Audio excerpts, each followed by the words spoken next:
आप देख रहे हैं south Asia TV. Thank you very much for watching this, और इसको सब्सक्राइब जरूर करिएगा, बेल आइकॉन को जरूर प्रेस करिएगा। साउथ एशिया टीवी में हम साउथ एशिया के जितने भी मालिक हैं उनके मुख्तलिफ एनालिस्ट और तज्जियाकारों को हम दावत देंगे वक्तन फवक्तन, और वो अपने अपने मुल्क के जो इश्यूज हैं उनके ऊपर आके अपनी राय देंगे। इस वक्त मुझे इंडिया से ज्वाइन किया बहुत बड़ा नाम है रोहित शर्मा का, किसी तारुफ के मोहताज नहीं है, और मैं उनसे पूछूंगा कि जो हिंदुस्तान की और चाइना की टेंशन बढ़ रही है, और टेंशन इस तरह से बढ़ रही है कि भले दोनों के फॉरेन ऑफिस जो मर्जी कहें, दोनों अपनी अपनी फौज में वहां पे इजाफा कर रहे हैं, इंक्रीज कर रहे हैं, दोनों आर्म्स में इजाफा कर रहे हैं, और इंडिया फौरी तौर पे दुनिया की हर जगह से वेपन्स जो है वो खरीद रहा है। So Rohit Sharma, thank you very much for joining us. मुझे बताइएगा हो क्या रहा है आपके बॉर्डर पे? देखिए, इंडिया चाइना बॉर्डर अभी हाल में मोर रिसेंटली ऐसा हुआ है, पिछले कई सालों में कोई एक भी गोली नहीं चली, इस बार भी नहीं चली, बट इन टेंशंस और हमारे सोल्जर्स की डेथ और चाइनीज सोल्जर्स की डेथ, इससे पता लग रहा है कि सिचुएशन ट्रिम होती जा रही है डे बाय डे। हमारे दोनों कंट्रीज के डिफेंस मिनिस्टर्स, फॉरेन मिनिस्टर्स सब आपस में बात कर रहे हैं। सिचुएशन एस्केलेट होती दिख रही है। चाइना अपनी बटालियंस लाके बॉर्डर पे लगा रहा है। अरुणाचल की साइड में भी अब कुछ हम लोगों को दिखा है कि चाइना ने अपनी ट्रूप्स की प्लेसमेंट की है। ऑप्टिकल फाइबर नेटवर्क उनका एकदम लाइन ऑफ एक्चुअल कंट्रोल तक पहुंच रहा है। अब लाइन ऑफ एक्चुअल कंट्रोल तक ऑप्टिकल फाइबर पहुंच रहा है। भाई, ऑप्टिकल फाइबर नेट के लिए यूज होता है। मैं आपसे बात कर रहा हूं, मैं दिल्ली में बैठ के, आप इस्लामाबाद में बैठ के, तो हम लोगों का ये ऑप्टिकल फाइबर से जुड़ा है। May be it might be going through Bombay and then London and then coming back, लेकिन ऑप्टिकल फाइबर से हो रहा है। तो ऑप्टिकल फाइबर एक ऐसी जगह पे चाइना क्यों बिछा रहा है जहां पे गांव ही नहीं है 20-20 किलोमीटर तक? दैट मीन्स वो कोई अनमैन्ड एरियल व्हीकल या कहीं पे वॉरफेयर की तैयारी कर रहा है। और कुछ इस तरीके की तैयारी है जिसमें कि वो नवंबर, दिसंबर, जनवरी, जो कि जब बिल्कुल फ्रीजिंग कोल्ड होता है वहां पे, तब भी वो अपनी एक्टिविटी दिखा सके। इसके जवाब में इंडिया ने भी अपनी एलीट फोर्सेस लगा रखी हैं बॉर्डर पे। अरुणाचल साइड पे भी अपनी प्रेजेंस बढ़ाई है, लद्दाख साइड पे भी बढ़ाई है। साथ में वर्ल्ड की कुछ बड़ी नेवीज जो हैं, they have entered the South China Sea. American navy, French navy, हमारी अपना एक शिप वहां पे है जो कि सर्वेलेंस के लिए है, कोई अटैक शिप नहीं है। ब्रिटिश शिप्स पहुंचने वाले हैं। तो दिख रहा है कि चाइना पे प्रेशर बिल्डअप होता दिख रहा है। इंडिया को बहुत सारे कंट्रीज ने, in fact Russia was the first country to say कि हम लोग आपको within short notice Sukhoi दे सकते हैं। तो ऐसा लग रहा, और उन्होंने चाइना की डिलीवरीज जो देनी थी वो रोक दी हैं। तो ऐसा लग रहा है कि टेंशंस एस्केलेट होते दिख रही हैं। उसके साथ साथ एक बड़ी इंपॉर्टेंट चीज जो हुई है, चाइनीज बिलियनियर्स जो चाइना के अरबपति हैं, वो बिलियनियर्स, उन्होंने साइप्रस में जाके सिटीजनशिप लेनी शुरू की। अभी हाल में जितनी सिटीजनशिप हाल में ली गई है उसमें से 20% चाइनीज बिलियनियर्स की है। तो चाइनीज बिलियनियर्स को यह समझ में आ रहा है कि भाई मैटर सीरियस होता जा रहा है, our money is not safe, China का बिजनेस खत्म होता जा रहा है, और चाइना से बिजनेस बाहर जा रहा है। चाइनीज एक्सपोर्ट्स नहीं अब ज्यादा कंट्रीज लेने के मूड में दिख रहे हैं। तो इससे पता लगता है कि सिचुएशन इज रियली ग्रिम। और चाइनीज कम्युनिस्ट पार्टी भी right through the middle split हो गई है। एक पार्टी प्रेसिडेंट को फेवर करती है और दूसरी पार्टी इंडिया को भला ही ना फेवर करे, लेकिन वो ये बोल रही है कि डी एस्केलेशन करना चाहिए, हमारी इकोनॉमी पे एडवर्स इंपैक्ट है इसका। तो ये सूरत हाल अभी है। इंडिया कॉशियसली वेट कर रहा है, इंडिया को सपोर्ट मिल भी रही है, और अभी बातचीत हुई इंडियन डिफेंस मिनिस्टर की वहां पे। तो बातचीत में उन्होंने तो कुछ माना नहीं। Chinese ambassador to India 5 point plan दिया उन्होंने। 5 पॉइंट प्लान में ऐसा तो कुछ उन्होंने बोला नहीं दैट विल रोल बैक। तो दिख तो रहा है कि भाई एस्केलेशन दोनों साइड से है। तो अब इसका मतलब ये है कि आइंदा कुछ दिनों में हम ये मान लें कि जंग हो सकती है। देखिए, जंग तो मैं बोलूं कि दोनों कंट्रीज जो हैं, देखिए मैं आपको एक एग्जांपल के साथ बताऊंगा। ये पाकिस्तान के the then army chief, later president general Pervez Musharraf अपने ही एक ऑफिसर से बात कर रहे थे, चाइना में वो थे सॉरी, उसकी रिकॉर्डिंग की गई और रिकॉर्डिंग करके उसको अमेरिका को दे दिया गया। क्यों दे दिया गया, किसने दिया? चाइना में बैठे हो, चाइना नहीं की होगी, और वो अमेरिका को दे दिया गया। क्यों? क्योंकि वो उनको पता था कि देखो, दो न्यूक्लियर आर्म नेबर्स हैं और दोनों जरा सी भी गड़बड़ करेंगे तो इंपैक्ट हम पे भी आएगा। और ये न्यूक्लियर आर्म नेबर्स क्या कर रहे हैं, उन्होंने अमेरिका को रिकॉर्डिंग दे दी कि देख लो यार, तुम्हारे दो आदमी क्या कर रहे हैं।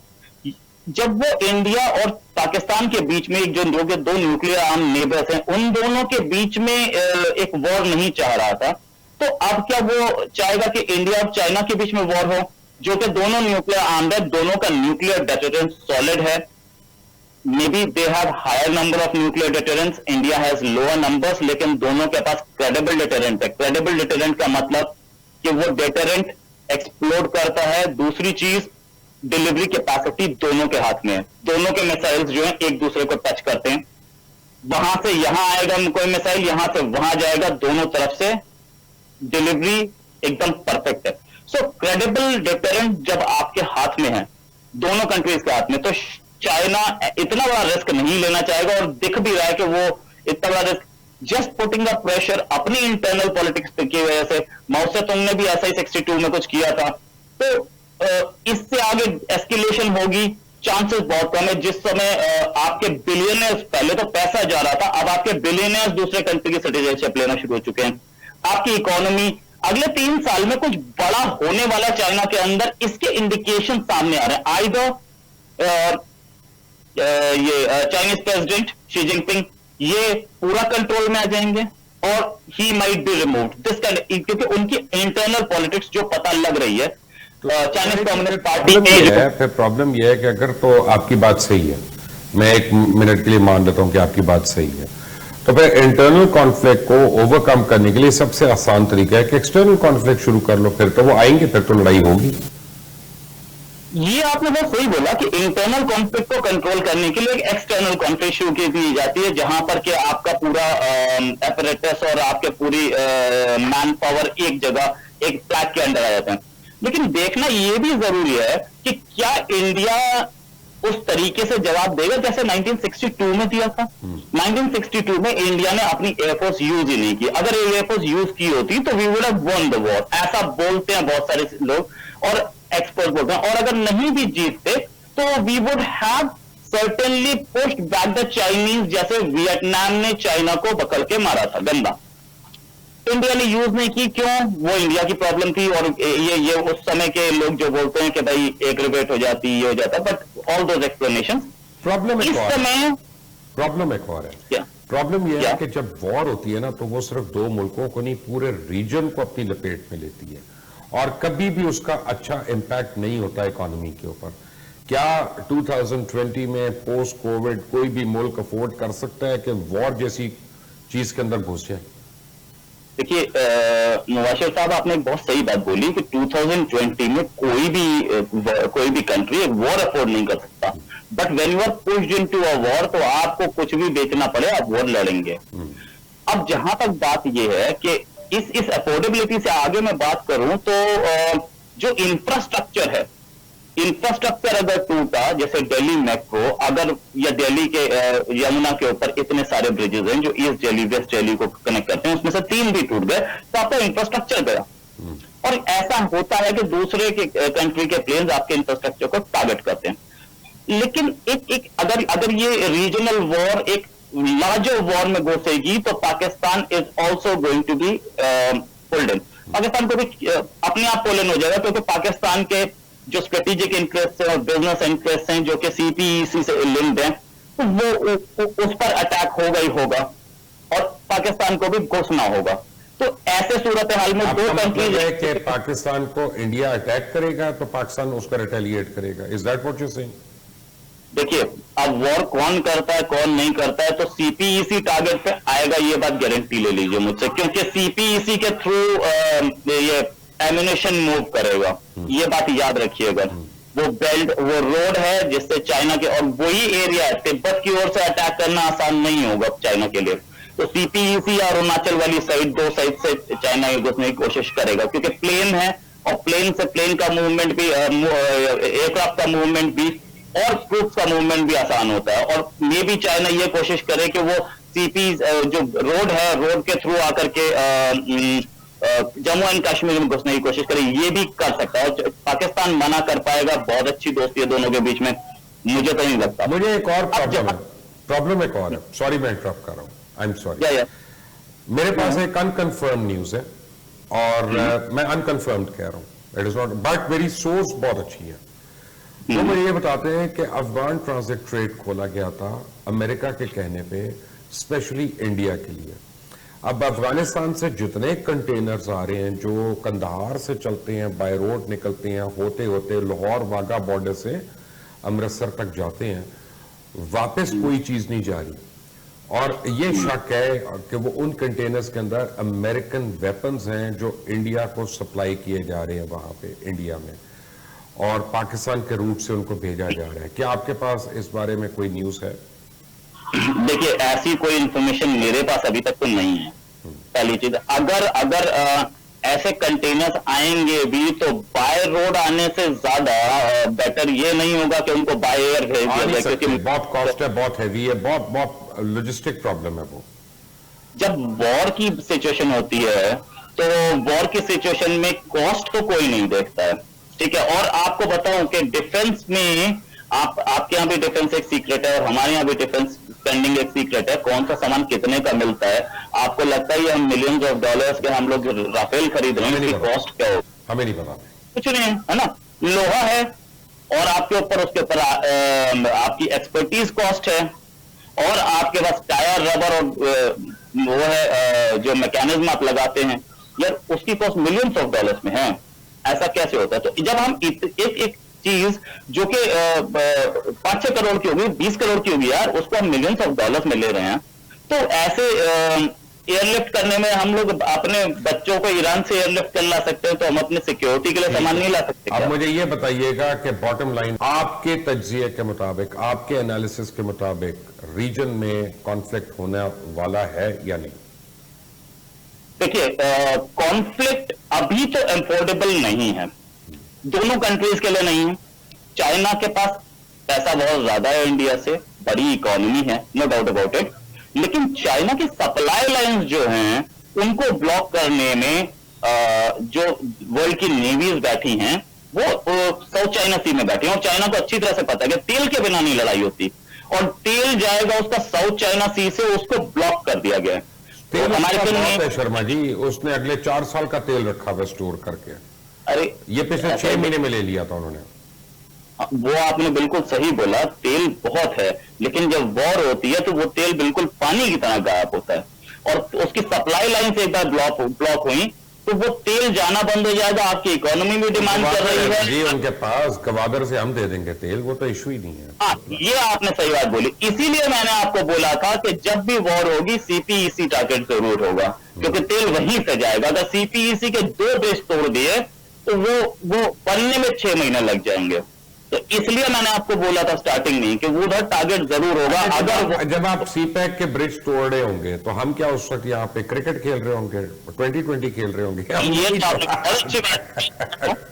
आई नो, उस समय आप क्रिकेट नहीं खेल रहे होंगे, आप भी तैयारी पूरी कर रहे होंगे, लेकिन आप यहाँ पे ब्रिज तोड़ सकते, अपने ब्रिज टूटने से बचा पाएंगे? मुझे इस पे शक है। उसका रीजन है कि एक मिसाइल यहां से चला, वो 15 मिनट में सीपीईसी टारगेट कर देगा। 15 मिनट रिएक्शन टाइम नहीं है पाकिस्तान का। पिछली बार भी यही जब बालाकोट हुआ था, बोला गया था 20 मिनट रिएक्शन टाइम है, और ये पूरा का पूरा ऑपरेशन 10 मिनट में खत्म होना चाहिए। नहीं, मान ले मेरी बात, Balakot was a different ball game. वो इन्होंने ये प्लान किया हुआ था कि अभी रिएक्ट नहीं करना और बाद में करना है, और इन्होंने कुछ नहीं किया। देखिए, बालाकोट की तो इस साइड की स्टोरी आपने सुनी ही नहीं ना। मैं तो आप तो सिर्फ वो सुन रहे हैं जो आपका मीडिया आपको वहां पे बता रहा है, बट कभी उस पर भी कर लेंगे बात। अब आपको मैं एक और बात बताऊं कि कभी आपने ये सोचा कि इंडिया पाकिस्तान, देखिए वेदर वी लाइक इट और नॉट, आपको मेरी बात अच्छी लगे या बुरी लगे, बट एक बात मान लें कि इंडिया और पाकिस्तान काफी इवनली मैच्ड है काफी एरियाज में। हमारी फौज यानी हमारी वही ट्रेनिंग है, सब कुछ वही है, फॉर्मेशन वही है, और टेक्निकली इक्विपमेंट वगैरह सब कुछ उस तरह का है। तो चाइना और आप में बहुत जमीन आसमान का फर्क आ जाता है, टेक्नोलॉजी में, लॉजिस्टिक में, और नंबर्स में, और इकोनॉमी की तो आपने बात कर दी। तो do you think it will be that easy? Well it won't be easy task, उसमें कोई शक नहीं है, ठीक है, लेकिन ये दोनों के लिए इजी टास्क नहीं है, ये बात आप समझिए, ठीक है। इंडिया लॉजिस्टिकली पीछे होगा, नेवी में तो क्लियर है चाइना के पास, कोई शक नहीं है, ठीक है, लेकिन जब आपको लड़ाई करनी है तो you have to come to Tibet, और तिब्बत में आकर के फिर इंडिया में घुसना पड़ेगा, और कोई तरीका नहीं है घुसने का।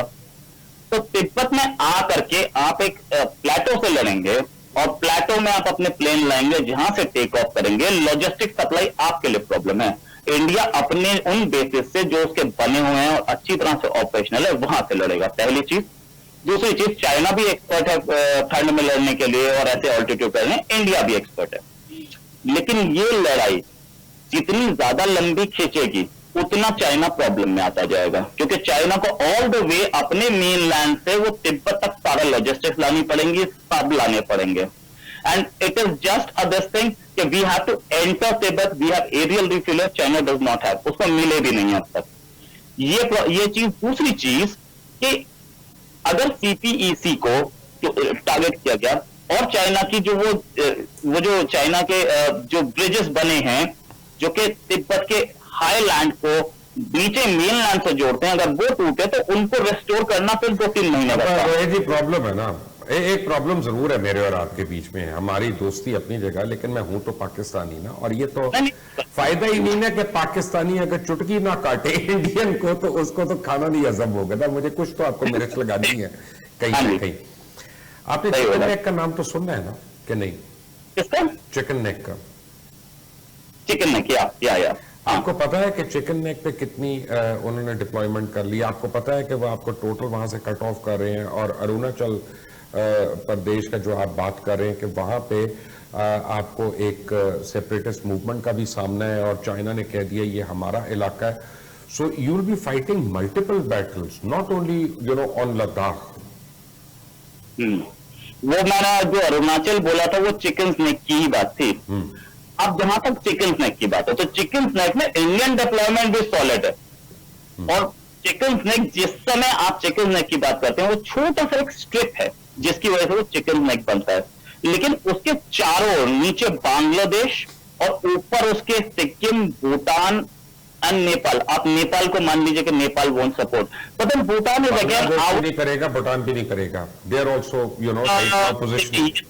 तो ये तो एक प्रिजम्पशन हुआ कि बांग्लादेश भी नहीं करेगा, भूटान भी नहीं। बताता हूं रोहित जी, मैं उसकी वजह बताता हूं कि इस वक्त दुनिया में पैसा चलता है, जो मर्जी आप करें, ठीक है ना, पैसा बोलता है, और चाइना बहुत पैसा लगा रहा है। बट इस पे कल कर लेंगे बात, क्योंकि अब डिबेट लंबी हो गई है, और कल आपने जितनी बातें रेज की हैं, मैं चाइना से भी अपने किसी दोस्त को लूंगा, और उनके आगे मैं यही क्वेश्चंस रखूंगा और ऑब्जर्वेशन जो आपने दी हैं, ताकि चाइना का पर्सपेक्टिव भी हमारे व्यूअर्स को मिले।